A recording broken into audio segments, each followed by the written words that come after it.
The center of my being remains the same regardless of the concept that I hold of myself. I am is a self-definition of God. There's a concept of what I hold that determines what I am. Let the weak men say, I am strong.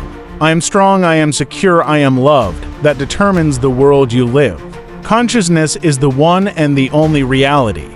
That is why a change of consciousness is necessary before you can change your outer world.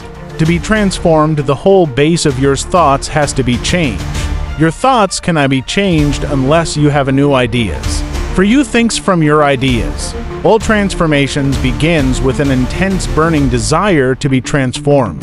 You must want to be different before you can beginning to change yourself, then you must make your future dream a present fact. You do this by assuming your wish is being fulfilled by desire to be what you are. You can create an ideal of the person you want to be and assume that you're already that person. If there's assumption is persistent in until it become your dominant feeling, the attainment of your ideal is inevitable.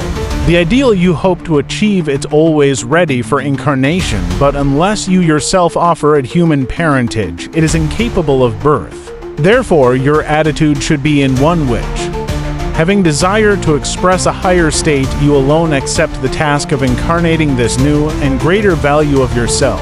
In giving birth to your ideal, you must bear in mind that methods of mental and spiritual knowledge are entirely different.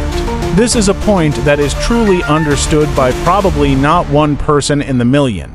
You must be the thing itself, not just talk about it or just look at it. So must you, in becoming a new person, be willing to die in your present self. You must be conscious of being healthy if you ought to know what health is. You must be conscious of being secure if you know what security is. Therefore, the reincarnate I know and a greater value of yourself, you must assume that you already are what you want to be and then live by faith in this assumption, which is not yet reincarnated, and the body of your life and confidence that this new value or state of consciousness will become incarnated through your absolute fidelity to the assumption that you are what. This is what wholeness means. They means submission of the whole self to the feeling of wish fulfilled in certainty. That new state of consciousness, it's the renewing of mind which transforms. There is no order in nature corresponding to this willing submission of the self to the ideal beyond the self.